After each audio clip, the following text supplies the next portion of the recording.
record this meeting. Um,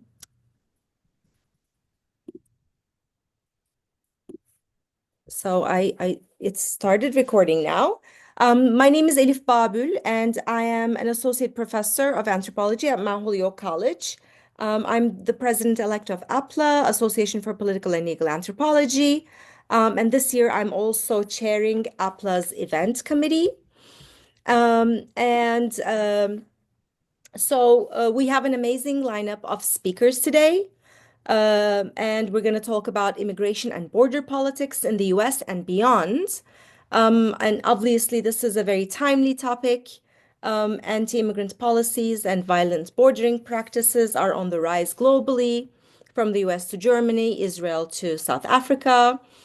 And anti-immigrant movements are shaping the outcome of elections, carrying to power nativist, xenophobic parties and politicians. Here in the US, tough on immigration stance was one of the main selling points of the Trump campaign. After his inauguration, Trump declared a national emergency and issued several executive orders to implement stricter enhanced vetting for visa applicants, limits birthright citizenship, block asylum seekers' entries into the US, suspend US refugee admissions program and the TPS program for Cuban, Haitian, Nicaraguan, and Venezuelan immigrants, and more.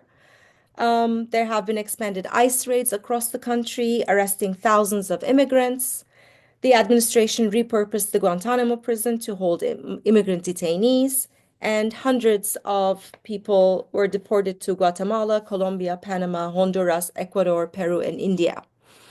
So our speakers today will share their analysis of this current moment. But we also aim to go beyond analysis and talk about how anthropologists and other allied scholars can get involved to help with organizing. So without further ado, I want to briefly introduce our speakers in the order of their presentation. So we have today with us Silky Shah, who's the executive director of Detention Watch Network. I'm posting the link to Detention Watch Network in the chat. You can check it out. It's a national coalition building power to abolish immigration detention in the United States. She has worked as an organizer on issues related to immigration detention, the prison industrial complex, and racial and migrant justice for nearly 20 years. Her writing on immigration policy and organizing has been published in Truth Out, Teen Vogue, Inquest, and The Forge, and in various edited volumes. Her book, Unbuilt Walls: Why Immigrant Justice Needs Abolition, was recently published by Haymarket Books. She has also appeared in numerous national and local media outlets, including The Washington Post, Democracy Now!, NPR, and MSNBC. Next, we have Georgina Ramsay, Associate Professor of Anthropology at the University of Delaware. She has conducted fieldwork with refugees in Australia, Uganda, and the United States, with internally displaced people in the Democratic Republic of Congo, and with people experiencing homelessness in the United States, focusing on the question, what does it mean to be displaced in a world where precarity and instability increasingly seem to be the norm? Her academic work has appeared in journals such as Humanity, Anthropological Theory, Public Culture, and Social Analysis. Her public-facing writing has appeared in Slate, The Conversation, and New Mathilda. Her book, Impossible Refuge: The Control and Constraint of Refugee Futures, was published by Routledge.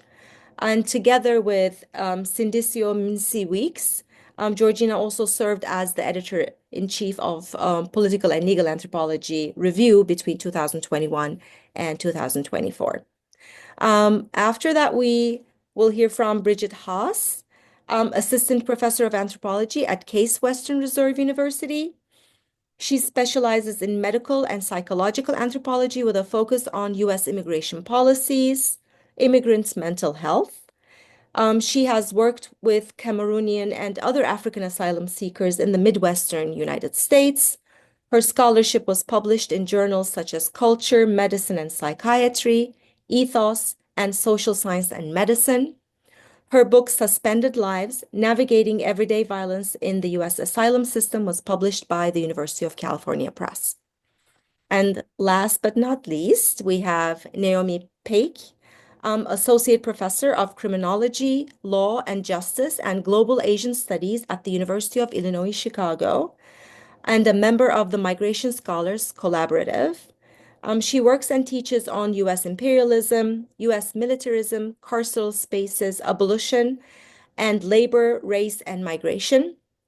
She is the author of two award-winning books, Rightlessness, Testimony, and Redress in U.S. Prison Camps Since World War II, published by the UNC Press, and Bans, Walls, Raids, Sanctuary, Understanding U.S. Immigration for the 21st Century, published by the University of California Press. Her academic work has appeared in journals including Humanity, Race and Class, and Social Texts. Her public-facing publications appeared in venues including Truth Out, Time Magazine, and The Conversation. She is also the co-chair of the Radical History Review editorial collective. So thank you to all of our speakers for taking the time to talk to us today. So we're going to start with each speaker having 10 minutes to share their initial comments. Following those, we will have another round of 10 minutes where the speakers will specifically talk about their experiences and recommendations regarding organizing and advocacy. Following those two rounds, we will have a Q&A and finish at about 7 p.m. So with that, I give the floor to Silky Shah to start us off. Thank you so much. It's wonderful to be here with all of you. I feel like it's been a very tough time for our work, and I imagine a tough time for all of you as well. And it's good to be in spaces where people are kind of thinking through these questions and trying to, you know, imagine and build for something else, even if we are in these conditions right now. Um, so I'm with Detention Watch Network, which is a national coalition. We've been around since 1997, which is, you know, timely in the sense that it started after the passage of the 1996 laws, which really shifted the immigration system in so many ways. And I think it's a really important period of time to think about because in many ways, I feel like this moment feels very similar in a lot of ways. I mean, you know, I wasn't an adult at that point, but in the context of knowing sort of what happened during that period and the ways that moral panics and war on drugs and tough on crime policies sort of led to the growth of the prison system, especially in the 90s, essentially doubling it, and those sort of policies being applied to immigrants, and then a lot more money and resources funneled into it after the beginning of the war on terror and after 9/11. But I think in this moment, like I work on immigration detention, it really does feel like it's a moment where there is this possibility that, we could go from having 40,000 people in the immigration detention system at any given time to 200,000 people in the immigration detention system at any given time, just given what's being proposed. And so I think it's instructive to kind of consider those different periods where there's been points of sort of institutional and political will that is like got us to a different place and how we can kind of challenge those. So thinking about this current moment, I think that the it's the thing that I would just sort of kind of there's a lot of different things to focus on, and what's so hard about it is that the Biden administration, whenever it came in, we actually had so much Hope. possibility and hope, which is Mm. wild to think about now. That those like first days of the Biden administration, I remember really well in that there was on the table a moratorium on deportations. There was, a shift in immigration, quote unquote, immigration enforcement priorities that had a check on ICE agents that said, no, you can't just target everyone. There was a proposal, like this was symbolic, but a proposal for immigration reform in Congress that didn't exclude people because of their interactions with the criminal legal system. There was all these things that we had been pushing for and that we had a lot more room to push for because of things like the Black Lives Matter movement and um, the uprisings of 2020, like that all was happening and it was kind of incredible. And then it faltered really quickly. And the sort of the frame that we've been negotiating for 20 plus years now is the frame around comprehensive immigration reform, which says that, hopefully we can get legalization for a large number of undocumented people in the US with trade-offs for more border militarization and more criminalization. And so the sort of what underlies that are two sort of ideas. One is the sort of old immigrant versus the new immigrant, and the other is the good immigrant versus the bad immigrant, which is a lot of what I write about in my book Unbuild Walls. And I think the thing about the to understand about the Biden era is that it really was old versus new. That was like the narrative that was being pushed, and so much of the attention and approach was focused on the border in particular. Um, and the shift that we're seeing now is that it's both, but actually a lot of the attention is on good versus bad because of the way that the Trump administration is like narrative is pushing this. And so, there's a bunch of reasons why that happened. One thing I would point to that all of y'all know, I'm sure, is the governor of my home state of Texas, Governor Greg Abbott, and his busing scheme. And there's so much, I mean, Abbott has been such a major player. There's so much attention on Trump and Stephen Miller. But I think Abbott actually has like run the game on immigration in so many ways, from the lawsuits to Operation Lone Star to this busing scheme that quote unquote brought the border to places like Chicago and New York and exacerbated the sort of social safety nets and pit communities of color against each other and poor and working class communities against each other and kind of opened up space for the scapegoating of immigrants and the fear mongering. And because the Democrats had no real vision um, at all on any of this. Like they actually leaned into it, and then Kamala Harris ran this really, really hardline campaign. At some points, positioning herself as more hardline than Trump on immigration. Um, and Trump won. And all of this culminates in the beginning of 2025 when many Democrats actually cave and support the passage of the Lake and Riley Act. And so and I imagine folks know about the Lake and Riley Act. It's this like really tragic story about a woman who was killed by a Venezuelan immigrant who had previously been convicted of a theft crime, and now there's this like, it's the moral panic that we saw in the late 80s with Willie Horton, and we saw with Kate Steinle many years ago when Trump started his run in 2015, where politicians are trying to you know, have political legitimacy. And the way that they do it, that is extend the sort of control from the state. And so Lake and Riley is that. It was like, here's this one very specific thing that happened, which was a pretty close and shut case.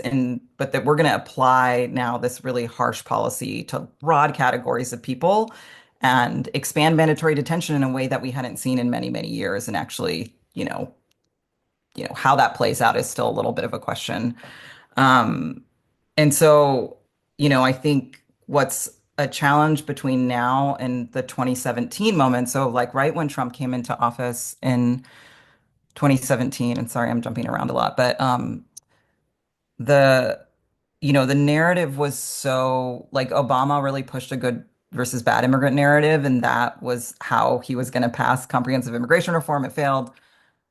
And Dems were hesitant to support some sanctuary policy that we were pushing because, Obama was in power, so they didn't want to like position themselves against him. But then Trump came in, and actually we were able to break from the good versus bad immigrant. Like there was actually more room to say like, no, none of this is okay for any immigrants, and a lot of really incredible sanctuary policy moved. And in fact, those are the things that are in place now that are making it harder for the Trump administration to do all the things that they said they're going to do. And we can talk about that more in the sort of next round. But I think what's so hard is that right now, like the good versus bad and the old versus new are just like everything. Like that is the narrative. Those are the narratives and everything that we're talking about.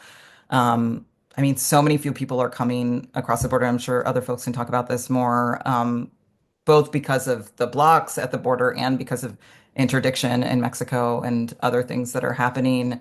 In terms of interior enforcement, the narratives so much right now are leaning into this sort of like innocence frame, like thinking about the raid that happened in Newark a few weeks ago, where there was somebody who was a U.S. citizen and a military vet who were targeted, and then other people who were also targeted who may have been seen as like legitimate targets, but like the narrative was like, look how far Trump is going in this context, because like they're sweeping all these people up as opposed, like innocent people are being targeted, instead of this is violence by the state and nobody deserves this. Like I think what's a challenge so much in the immigrant rights movement is because of the many years of supporting the framework around CIR, this like respectability politics and these sort of frameworks around innocence and productivity, or relative innocence.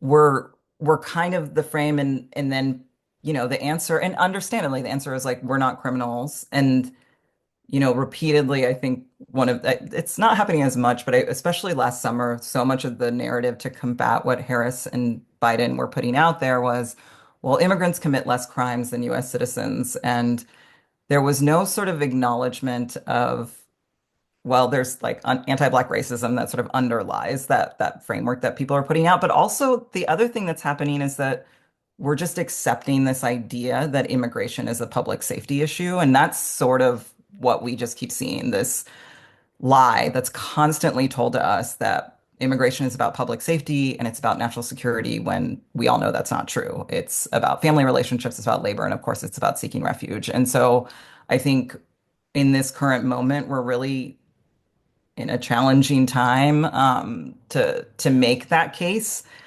I do think in 2017 the Democrats weren't like fully with us, and there was a lot of work that we were able to do. Like one example I can give is that we did a lot of work around the appropriations and the budget, and the money that was going to the wall, but also to agents and more detention beds. And a lot of times Dems were like, we more money to ICE is good because that means they'll treat people nicer, which is not true at all. But we were able to like have openings to kind of make that case. And I think in this moment, we're in a tough spot, and what we'll talk more about some of the organizing in a minute. But I think it's trying to find the ways to protect our people as much as possible and sort of build for the long term. Um, I'll wrap up, but the only other things I wanted to say in terms of just like where we're at and, the moment, I think the like what people are kind of calling attention to, especially there was that like series of weeks where it was like, okay, we're going to start detaining people at Guantanamo. We're going to have this agreement with El Salvador. Now there's deportations happening to Panama and Costa Rica and other places, and which all is horrifying and terrible. But I think, the other thing that happened was Tom Homan, who is with the administration and, was a career official in ICE, and sort of thought up family separation. He said at the National Sheriff's Association meeting a few weeks ago, he was just like, essentially like standards don't matter. Like if county jails, which a lot of them, there a lot of the detention system is county jails detaining immigrants for ICE. If the state hasn't shut them down, essentially, we're fine to use them. So just indicating that they're going to lower standards even more, or like not even care about standards in terms of how people are held in detention. And so the easiest way for them to ramp this up is by using a lot of county jails and existing private prisons that maybe are offline but could go online really quickly. And I think those things are just so normalized for people that they're like, oh, whatever, that's of course going to happen. But I think for us, we're really concerned about how the things that we know, that's how the detention system goes. We know those things are going to be more permanent, that people lose sight of that. So I think that's one other thing I wanted to share before wrapping up. Thank Thank you you. so much, Silky. And I am going to move to Georgina now. Hi, everyone. It's really heartening to be here and have these conversations at such a important moment. It's hard to believe that it's only been a couple of weeks since all of this really went off with a bang. So yeah, I'm really grateful to be here. Um, so as an anthropologist, I'm of course going to start with a little ethnographic story. Um, so this past Saturday night, I attended an event hosted by an organization that formerly operated the refugee resettlement program in the town where I live that has been shut down in the last 2 weeks. So this event was promoted as an Afghan community dinner. That's what I thought I was attending, but it actually turned out to be an outreach event with the ACLU, with a speaker who gave an overview of changes to immigration policy and law, explained how the executive orders might impact on Afghan communities and what to do if they're apprehended by police, and handing out the Know Your Rights cards. So this ACLU lawyer patiently answered their questions. And primarily, their questions were about should they expect to be deported back to Taliban held Afghanistan, where, of course, their lives would be at risk. So, despite the anxiety over deportation, these Afghan migrants are, in many ways, the lucky ones, if you could call them that. Most arrived in 2021 as part of the cohort of 100,000 evacuees who were flown out of Kabul in the days after the Taliban rose to power. Most were initially granted humanitarian parole status in the US, and in the years since have been through the process of getting asylum. Some of them have had that status for a period where they can actually get permanent residency. But even with what we might consider to be more secure immigration statuses, they still feel this immense anxiety that they're just one bad police interaction away from a deportation hearing. And, I try to reassure them that asylum and residency are protected status. It just, especially now, feels extremely hollow. Uh, as legal and political anthropologists, we know better than most that legal categories are discretionary and they're not stable. And we're certainly going to see how that plays out in the next years. So we're all aware that since Trump took office, he has passed a flurry of executive orders. I'm going to focus on those that are less operational at the border, the US-Mexico border particularly. So, we've had the termination of programs of temporary protection status that apply to almost 500,000 Haitians, 300,000 Venezuelans, as well as people from Cuba, Nicaragua, Afghanistan, and Central American minors. So they're likely going to face deportation in the next 6 months, despite that flouting international conventions on non-refoulement.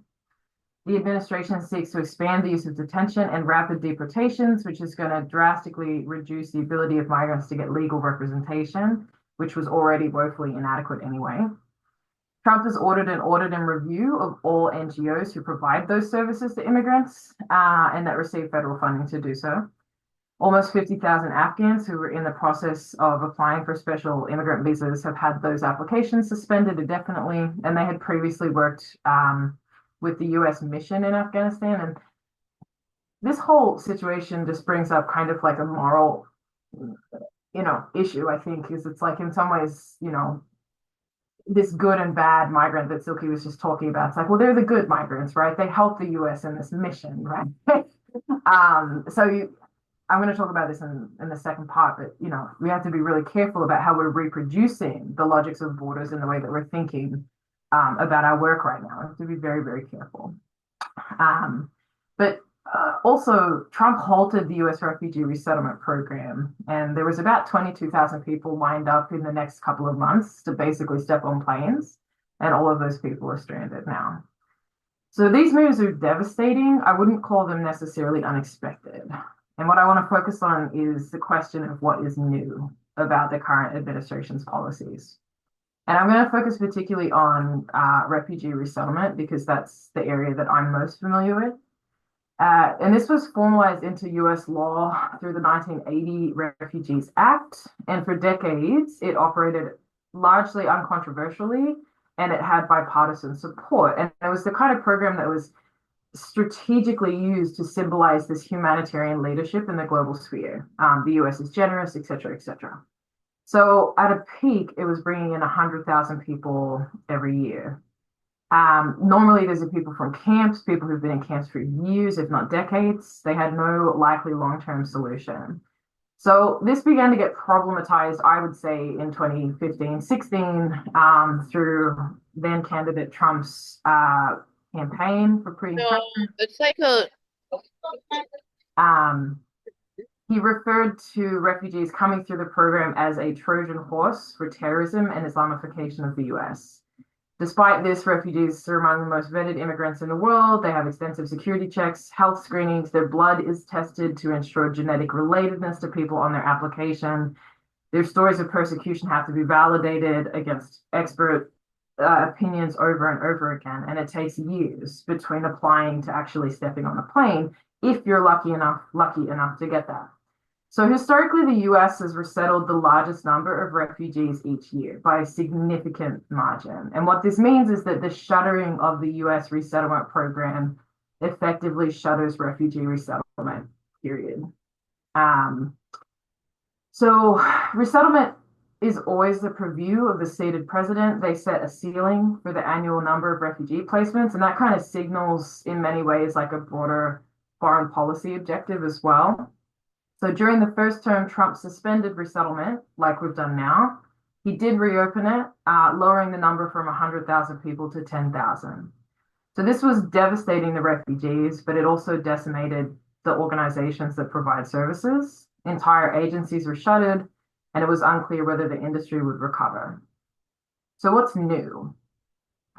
The second Trump administration promises more intensive decimation. At the same dinner, I asked workers from the Migrant Support Agency how the recent announcements had impacted their day-to-day work.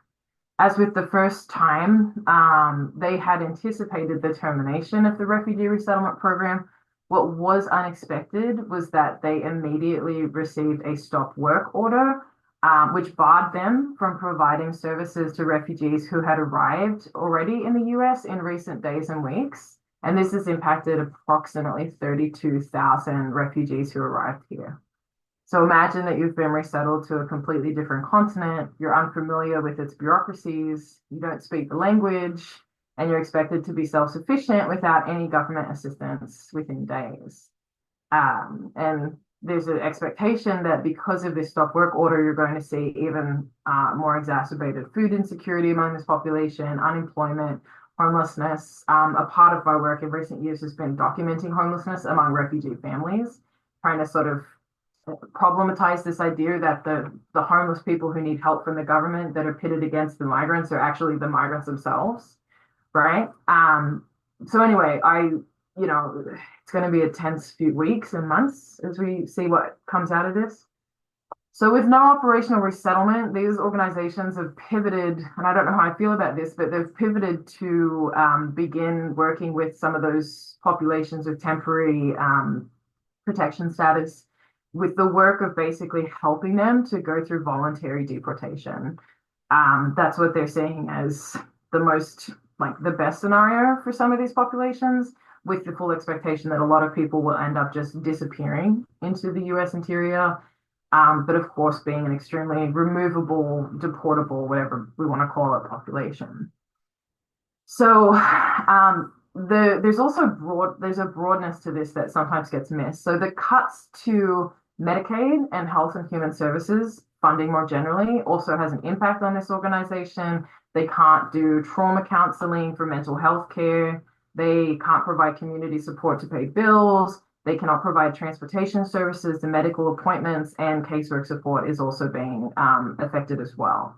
So I talked to the chief program officer and she told me it's not just the refugee program. Our current contracts finish in September. Contact me again and see if I'm still in a job, if our organization exists. So it's also the only organization in a small state that helps migrants, and it's one of very few social welfare organizations generally. So, you're looking down the barrel of a very widespread social calamity. Attacks on immigrants leave all US residents less safe and secure, if we want to use that kind of language of securitization that's being used to demonize migrants, regardless of citizenship status. Yesterday, the administration announced that they have planned to repurpose military bases as sites for immigration detention. Frankly, I was surprised that this was not announced earlier. It seemed to me the most obvious way to set up a mass immigration detention system within our existing infrastructure. I say this because, ironically, when the US stepped in to evacuate Afghans out of Kabul in 2021, they needed to immediately establish secure sites to shelter approximately 70,000 migrants while their parole status was being determined. They replaced and decommissioned military bases. And now these are part of the proposal to detain immigrants facing deportation. So for me, this move symbolizes a greater question over what's being signaled through these immigration policies. What we're witnessing right now is not just the expansion of the logics of incarceration and securitization that have characterized immigration policy over past decades. What's also occurring is a complete rejection of humanitarian governance that's being replaced with total carcerality and terror governance, a move that ultimately harms everyone. So this leaves anthropologists in a bit of a strange place intellectually, to be honest. I brought up the historical context of refugee resettlement because that history reflects the kind of governance via humanitarian intervention that was characteristic of post-World War II soft power. As many anthropologists, including myself, have argued the resettlement program functioned more to signal to a global community the seeming generosity of the US than it did to actually meaningfully help refugees. Similarly, programs like those funded through USAID have been critiqued as neocolonial and arms of imperialism. Indeed, in the weeks since the USAID has been decimated, political commentators who are concerned about the closure have started speaking the quiet part out loud, saying that the cessation of these programs will lead to more opportunities for influence from Russia and China. My head spins, truly. Anthropologists of humanitarianism are now in an odd place, where the object of our analysis has itself become displaced. So the move from using decommissioned military bases to house refugees waiting for protection status to be confirmed to using those same sites to detain migrants awaiting legal hearings to determine whether they will be deported symbolizes a need to move intellectually from critiquing humanitarian governments to documenting the operations and function of fascism. Question mark about that? Happy to discuss. Or at the very least, the use of terror governance. And I'll leave it there. Thank you so much, Georgina. All right, I am going to move to Bridget now. Well, thank you all. Thank you for the invitation to be in conversation at this really important time with this really amazing group of scholar activists. And so I appreciate both Silky and Georgina's comments about the ways in which this is both a new moment, also has a lot of kind of historical precedent.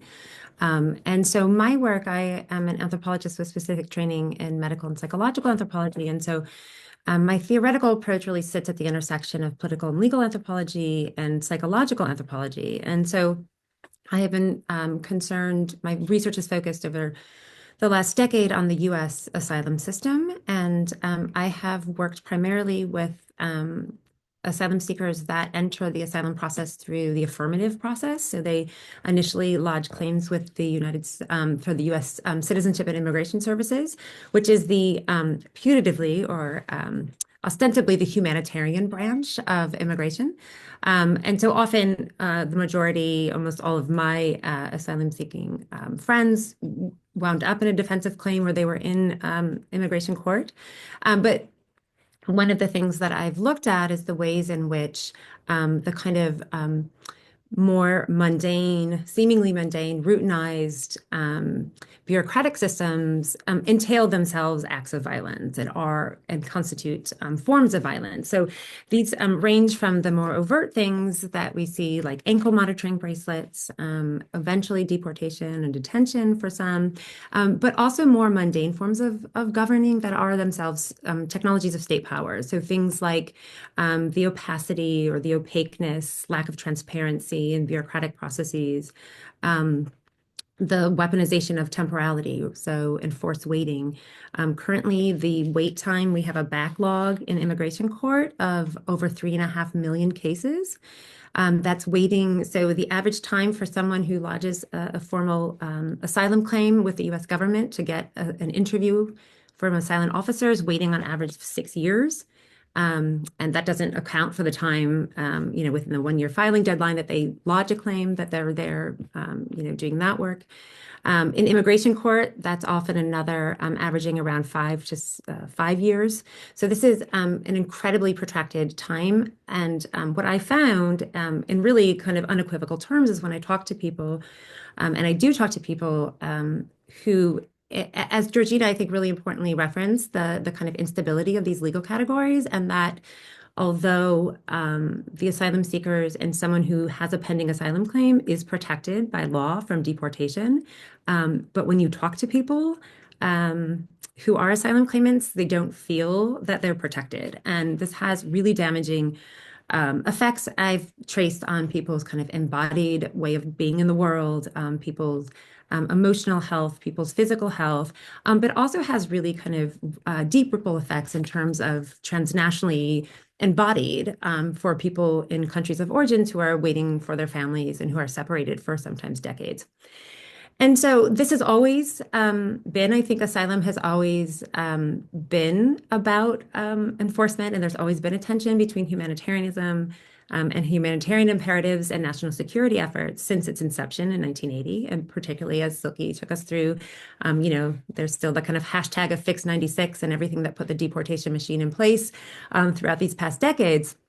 And so in some ways, in this current moment, the kind of fear and insecurity and the kind of bureaucratic violences that are inherent in the asylum system remain. And one of the things that I have worked with in my work, again, trying to disrupt this kind of normalization of the suffering that people will tell me, right, that these are often people that have had all sorts of violence in their past, but will tell me in no uncertain terms that it's the asylum system itself that is the locus of their distress and their suffering. And so not only does it exacerbate past traumas, but people will really tell me the ways that this has been affecting new forms of violence and distress.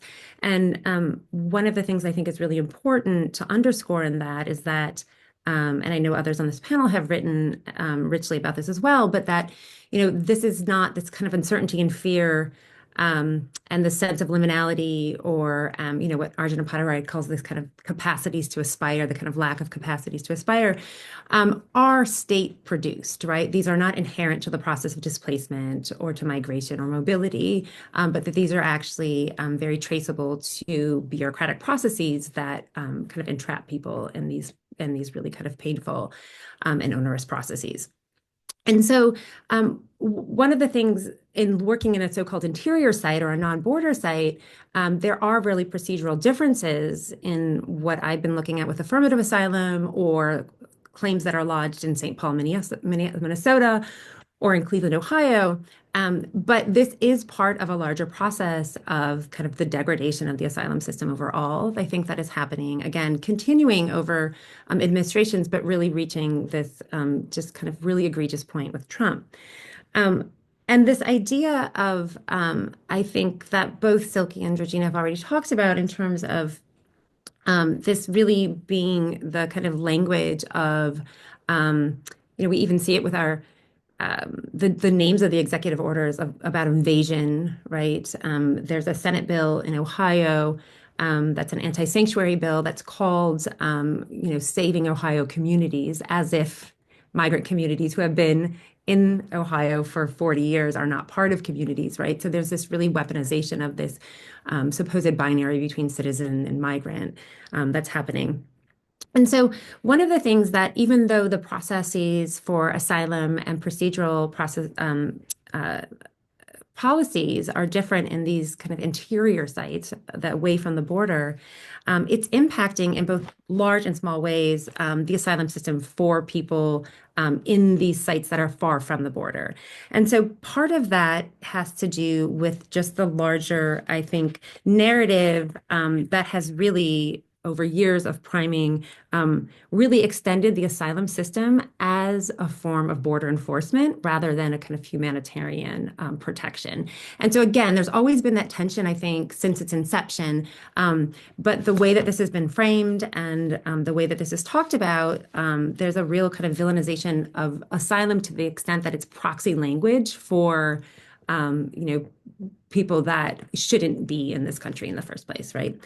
And I share, and I would love to talk more about this, particularly even in the advocacy piece that we'll talk about. I share in both Georgina and Silky's kind of uncomfortable tension between the risk of really reproducing these categories and the way not only our advocacy efforts, but the way that we talk about these things as well, particularly around kind of deserving and undeserving migrants.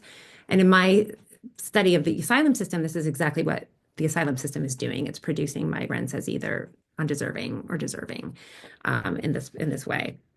But there's also been processes that and policy changes with this, both the first Trump administration, but also the second time around, that are either in place now or will be revived, or there's talk of being revived, which would be unsurprising if they are revived. And so these are things like, we already have seen the expansion of expedited removal that is happening, even with people that are, claiming asylum. So again, the move not to really protect, but to remove, I think, is really kind of supplanting any sort of humanitarian kind of imperative in explicit ways.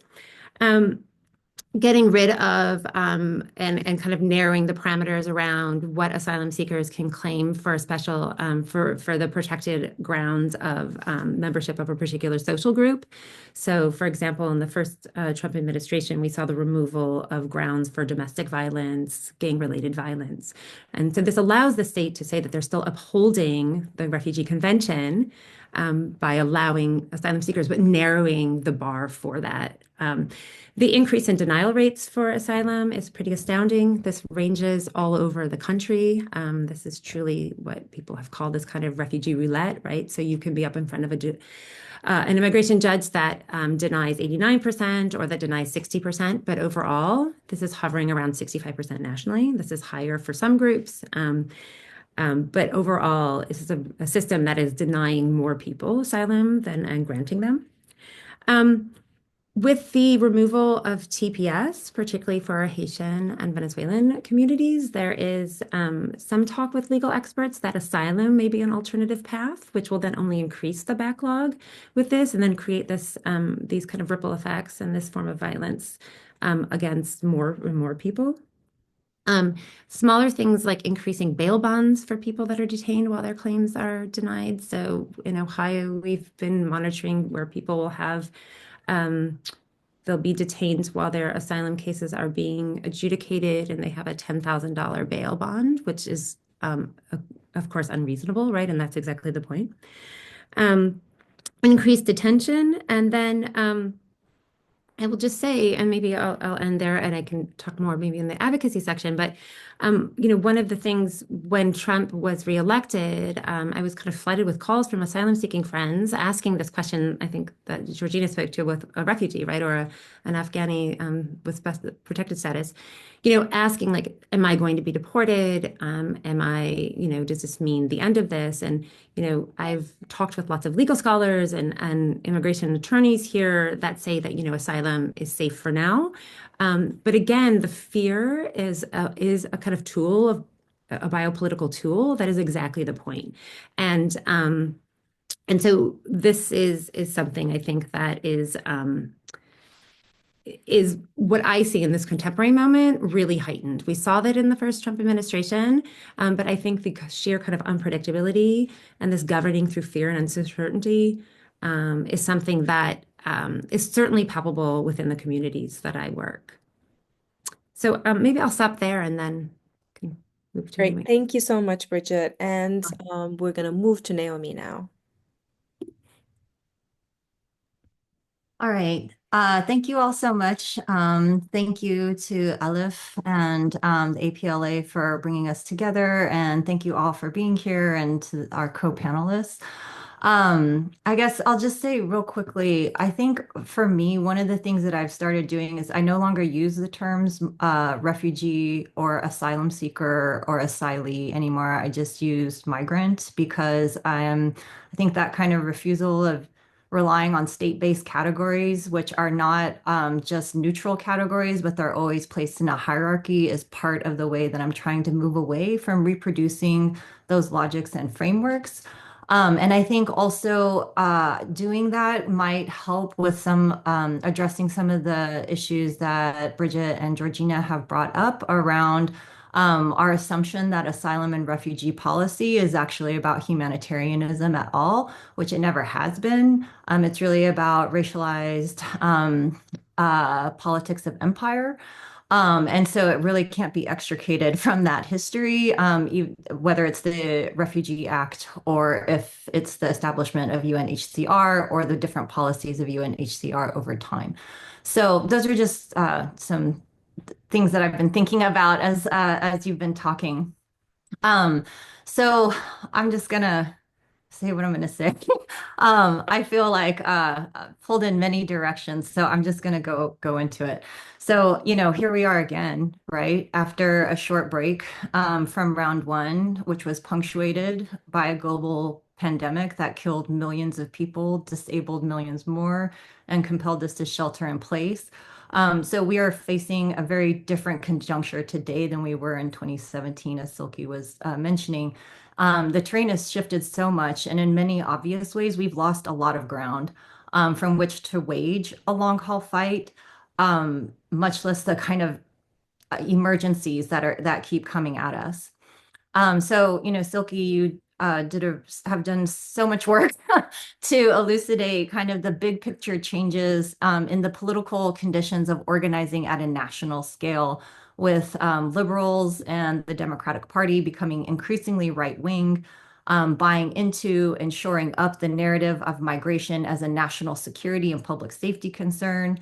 They offer no alternative to the neo-fascist narrative that migrants present an inherent threat to the United States, but have instead proactively moved to the right while abandoning working class people across all categories of race, gender, and citizenship for decades. So the Democrats also fund and arm genocide, surveillance technologies, racist policing, border enforcement, detention, and deportations, often in violation of both international and domestic law, indeed in contravention of the very purpose of an international human rights legal regime at all, which was supposed to prevent things like genocide. So the party claiming to be the saviors of US democracy circumvented democratic processes and principles at every turn when it comes to Gaza. So over the decades, they have fundamentally contributed to building the bloated infrastructures and legitimizing discourses of law and order politics, corporate power, and military violence that we are seeing mobilized by the current White House. Do not forget that Bill Clinton was one of the first people who opened Guantanamo for migrant detention. Okay. And because they've ultimately helped build a multi-headed machine of state terror and bent the knee to corporations, they're too incompetent to mount any resistance, even if they actually wanted to, which I don't think they do. They like winning elections, but I don't think they actually want to resist what's happening. Okay, so I want to bring this kind of big picture conversation of what's happening nationally to the context of university campuses as well, since we're an academic association and that's where a lot of us kind of live and work. So our employers in higher education have colluded in ceding this ground to neo-fascist forces, not only in its increasingly corporate structures that convert education into a product, students into customers, and workers into problems to be managed or eliminated altogether and replaced with AI and pre-packaged online content delivery. Okay, but also and especially their recent crackdowns against pro-Palestine movements has harnessed all kinds of weapons in law and policy, policing, and even munitions to deploy against their own community members. So for example, 5 University of California campuses, UCSF, Berkeley, Merced, Santa Cruz, and UCLA, have all requested military equipment like surveillance drones as excess military equipment, right? And while the UC system claims it is unrelated to any specific protest or incidents, it comes months after the pro-Palestine encampments of last spring. And do not forget that the UCLA one was, they unleashed the cops, the LA cops, against their own students, right? So it's not even that our universities need military equipment to silence and shut down calls to end genocide. They're doing a great job without them, right? Catherine Franke, for example, was forced to leave her position as a tenured, illustrious professor of law as she was stalked, harassed, and threatened with rape and murder while hung out to dry by her employer, Columbia University. So institutions like Columbia and UCLA have not only legitimized, but invited armies of cops dressed in full riot gear to storm campus and even fire lethal weapons on campus property. So these institutions ostensibly of learning, free inquiry, and knowledge production violently shut down learning, free inquiry, and knowledge production when it comes to Palestine. So many of us are not even allowed to make or sign statements, right? Much less congregate on campus. So having been commanded to shut up, we are unable to protest, convene in groups, or express solidarity with targeted communities at the very moment when resistance to the forces of neoliberal neo-fascism are more urgent and necessary than ever. So this is what I mean when I say that we have lost the very ground from under our feet. It is no wonder that our institutions have backed themselves into a corner and now cannot mount a defense against, for example, the executive order to effect the deportations and visa denials to international scholars and students who express support for Palestine. And to be clear, this is not incidental. It is by design. This is part of the plan to destroy any progressive movements and any existence of the left at all. So the Heritage Foundation's Project Esther targets any mention of Palestine to be quote unquote purged from curricula. It targets pro-Palestine faculty and workers for firing and for the loss of accreditation. And the main goal of this whole plan is not just to scare people into hiding their support of Palestine, but to exploit PEP, or Progressive Except for Palestine, in order to divide and therefore destroy progressive movements overall. So it's not just about Palestine and Palestinians. It's about destroying our ability to fight for each other at all. And that's what we need more than ever right now. So some of our universities and liberal colleagues have walked right into this trap, believing that carving out a Palestine's exception to democracy would somehow shield everyone else. And we can see this same pattern of cutting out entire groups of people and throwing them under the bus reproduced throughout well-meaning movements. For example, as everyone has talked about here, by trying to distinguish between the hardworking, law-abiding, family-oriented, good immigrants from the dependent, onerous, law-breaking, bad immigrants who consume resources that should rightfully go to citizens or longer-term residents and should be detained and deported. So the strategy of clinging to the logic of innocence, the good immigrant, as a last line of defense is very understandable. Like, I totally get it. But history also shows us that that strategy is a total loser. So maybe we shouldn't use it anymore. So the supposed life raft of innocence drifts steadily towards condemning more and more people, while heading straight towards a waterfall off a mile-high cliff. Okay. And we can see this in the town where I live, Chicago, where two Latine city council members tried to restore exceptions to our sanctuary city ordinance that would enable Chicago cops to collaborate with ICE agents against people accused of crimes related to gangs, drugs, sex work, and loitering. In other words, against people who survive organized abandonment through their participation in marginal and illicit economies. So the reasoning these two city council people propose is that sacrificing criminalized and criminalizing migrants will somehow protect law-abiding migrants from deportation. And this is just not the case. And it never has been. ICE's strategy is to make as many quote unquote collateral arrests as possible, right? And I'll just say, just as a quick sidebar, in the state of Illinois, as well as the 5 states that share a border with us, we have a legal, like, it came out of a lawsuit, right? That's supposed to prevent collateral arrest. ICE is not allowed to just sweep up collateral arrests when they commit a raid. They can only take the people whose name is on their fake warrants, right? But people don't know this information. So we have to actually share this information with people as a defensive mechanism. But anyways, this is just all to say that this kind of trying to carve out an exception into the sanctuary city policy wasn't even necessary because we already have like this legal case, right? So it's really more just about throwing a certain whole class of migrants under the bus in order to somehow think that ICE is not going to show up to our neighborhoods, right? So collectively, we're just not going to survive by peeling off from each other. We're just exposing more of us to targeting and vulnerability, paving the way for the next group on the hit list. So I have almost no faith in the levers of the Democratic Party or mainstream media or other groups that actually have access to big microphones, funding, and political organization.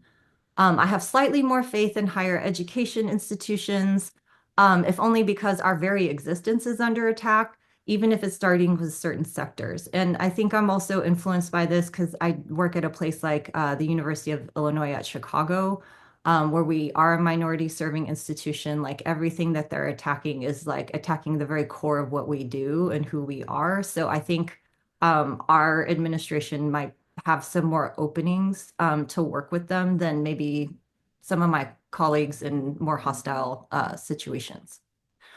But where I do have the most hope is that it's coming from regular, ordinary, everyday people coming together to support and protect each other. So I think to Tom Homan's point, he was whining about how doing raids in Chicago was kind of hard because Chicagoans were prepared and did tons of know your rights trainings with each other. And then also we have like a citywide network of rapid response teams and things like this. But like that didn't come out of nowhere. That has come out of more than a decade of doing that kind of grassroots, like grounded organizing of communities that could be activated or reactivated when the crisis time comes.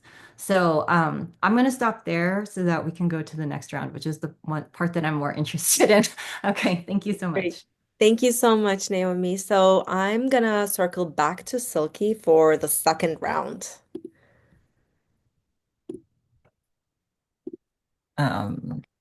Thank you. It's so wonderful to be in this space. Thank you to everyone for just, I feel like it's restorative in this way to have this conversation. So thank you for inviting me, and it's helping me think through a lot of things. So I'll just say, and hopefully I'll keep this short so we can have some Q&A time, hopefully. But I think the lessons, even if things are different conditions, I think the lessons of the first Trump era are actually still quite pertinent, which is like go local. Like local and state strategies are the things that are going to be the most effective at protecting folks, which Naomi was just talking about. And, from my perspective, like, I mean, Illinois in particular in the Midwest has run the most incredible game of whack-a-mole to stop a massive ICE detention center from coming in to Indiana or Illinois or Wisconsin. I know they're trying to build there now, whatever. They're trying to do the things, but it's been incredible because people have fought back. And it's like you were saying, Naomi, it's like ordinary people. It's like all of a sudden, you can hear this from my comrade Fred Sau, who's at the Illinois Coalition. It's like, oh yeah, in this small town of like however many, or this village, there was like this father and son who just got really worked up and then waged a campaign against a new detention center. And so I think so much of it, a lot of our work at Detention Watch Network is going to be focused on stopping the expansion. There's, proposals to essentially triple the size of the detention system right now, getting to the place where we had the number of people who were incarcerated in relocation centers in the 1940s, Japanese Americans. Like the things that they're proposing are kind of like at that scale. And so I think that's something that we need to consider both in terms of the military bases and the like existing ICE detention centers, like county jails, private prisons. They're also starting to use Bureau of Prisons facilities again. And then there's the externalization. There's so much going on, and the like flood the zone strategy makes it hard to be like, what do you do? But I think when you're going local, you can say, okay, what's happening in my community? Like they're going to try to start using this military base there. What can we do to expose what's happening there? What can we do to find out information? How do we start building up the sort of, tools and resources to understand it so then we can make the case against it and work with people who are being targeted, work with people who are provided legal service provision. I think, the thing about how fascism works is that it happens through law enforcement. And like, like, I think there's this way constantly where we're like, oh, this vague, this thing, this like boogeyman. And it's like, no, it happens through all these entities that already exist who are being controlled by the state in a particular way. And that's what we're seeing in relationship to immigrants. And so there's this way where ICE is positioned at something, but it's actually ICE working with local police and state troopers in Texas and all these other places that I think we need to examine more and expose more. We at Detention Watch Network, I mean, for lack of better language, because whatever, apparently we're not very creative right now. We have like a red state strategy and a blue state strategy group with folks who are in blue states doing a lot of the work Naomi was talking about, like building better sanctuary law, protecting current sanctuary law. I think those are the reasons why people aren't being targeted as much. And then in red states, I mean, the way that Abbott and DeSantis and places like Louisiana and Iowa and other places are kind of expanding who can be targeted, the people who are helping migrants, laws around smuggling that have 10-year mandatory minimums, just wild, wild stuff.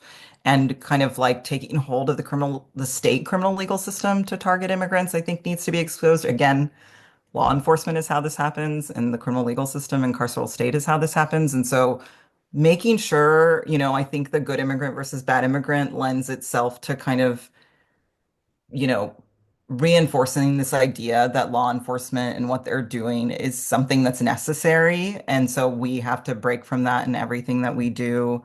Um, and I think the other thing I would say is two other things. One is I think there's this way, I think the ordinary people piece is so important. Like there's this way doing this work, from my perspective, where a lot of people just like lean into this idea that litigation and lawyers are the answer to everything. And absolutely, we need litigation strategies. Absolutely, we need direct service, legal service provision. But Derica Purnell said this at some point that like during the moment of the first Muslim ban and all the other things that happened, it was like people are just outsourcing the resistance to lawyers. And I think there needs to be, and I do think like in academia, in spaces where young people are coming together, where there's a lot of energy and possibility and not making people feel like this is so complicated that they can't do something. Like, what is everybody has a role to play and can do something. And so I think that's a lot of what I'm trying to sort of get across as much as I can. And then I think the last thing I would say is just so much of this is like intentional silos that are created. It's like immigrants are exceptional in this way and they're better and all these things, and we're gonna do this. And, the Abbott strategy actually just like, I think what's wild is that I don't think Greg Abbott knew how successful the busing strategy was gonna be at all, but the way that it really positioned communities of color against each other. And the thing that people are feeling is this economic scarcity um, and so how are we within the labor movement or people who are working on climate or, generally, like I said, people who are working against prisons and policing, which is so much harder right now than it was for those many years of the sort of BLM era. How are we building those bridges and doing a better job of that? And lastly, just I think we are so like I feel like I relate to all of y'all in this sort of like tension around obviously the tension around the good immigrant versus the bad immigrant or the ways that we're, talking about who's deserving of asylum or this or that. But I think the thing that we can do and we need to figure out how to do is like what like we have like for me as somebody who's been working for 20 plus years for the undeserving person, the bad immigrant, like I did not realize how hard it would be to make a case without any pro-immigrant stance out there. And that's the reality. We are in a moment where there's like no real pro-immigrant vision or pro-immigrant stance. And how do we, build that and think that through together to kind of, because I think that ultimately that's going to be such an important part of our way of moving the things that we want to. Thank you so much, Silky. I'm going to move to Georgina. I will try to be quick. This piece is not my area of specialization, and I know it's some of our panelists' area. And I think a lot of what I was going to say is sort of just repeating that localization, local movement. And just for I didn't come to the US until I started my job here in 2017. So I kind of landed on the ground in the US at the exact same time that the Trump administration did. So I wasn't really there to sort of see the before and after and building it up, this process up. So it's really interesting to hear the historicity of these fights. So I'm very appreciative of the perspectives that I'm hearing. I think anthropologically, one of the ways that anthropologists can intellectually respond to this current moment is what I would call firstly, to engage in activism as part of a moral sort of approach to our work. There is a tendency in anthropology to separate advocacy and activism and solidarity, frankly, and applied anthropology from what's considered valid in our discipline. And I think that is coming at the expense of being able to sort of look our interlocutors in the eye and say, like, we're with you. So I think that there needs to be a way to sort of make that a more mainstream approach in our discipline. We have a lot of ways we need to rethink our work. And, anthropology is such a discipline that loves to navel gaze. And I'm not trying to say we need more navel gazing. It's more like, actually, we just need to do it. We just need to do it. So but of course I still theorize this. So I would say that I was really, I loved reading your book, Silky, and, you talk about like decarceration a lot and abolition. And I think that in terms of thinking about the categories that we're using and our framings, we need to deborder our activism and deborder our ways of thinking and our ways of sort of framing the people that we work with. And Naomi, I like the idea of just using migrants. We've talked a lot about terminology in the field that I'm into, and whether we're refugees or whatever. I think that that's really important. It's about sort of looking for, you can't really talk about solidarity without understanding the sharedness of these precarities. So yeah, for example, emphasizing that most migrants are not criminals and that therefore the Trump agenda should not target them, or incidentally suggesting that people with convictions are valid targets. And this ignores that racist policing has always disproportionately targeted people of color, migrants, and that the line of what counts as criminality moves depending on potential political climate. So it's like interesting that this whole idea about like, well, they're only targeting criminals. Well, Trump is trying to argue that crossing the border is criminal. So it's like that at that point, the whole, it's moot. It's a completely moot argument anyway. I think, and I think that an issue, so there's 2 points I want to make. When Trump was elected, I got myself involved in sort of like response meeting with my local Congress people. And it was actually a really interesting Zoom meeting because it was kind of one where you were completely silenced and you couldn't even react or anything like that. And then in order to have a question, they would, you had to go through some very convoluted process to talk. But one of the things that they were talking about was that, we shouldn't be worried. That was the main sort of takeaway from these elected representatives, that it was what I would call complacency. They said that, they've been here before, they were there the first time, and we have such bureaucratic thickness that it can't actually impact migrants as quickly as we think it's going to. It'll be probably ineffective in our state, and really not to worry. And I'm sitting here with the stories of like migrants who are just kind of terrified, right? And as you said, Bridget, the work is already happening when that's the case. I'm also very in like educator spheres, and I'm talking to principals who have had ICE turn up on their campuses multiple times during the first Trump administration. So I'm sitting here thinking, like, what political reality are the people who, in a very blue state that I live in, operating with, right?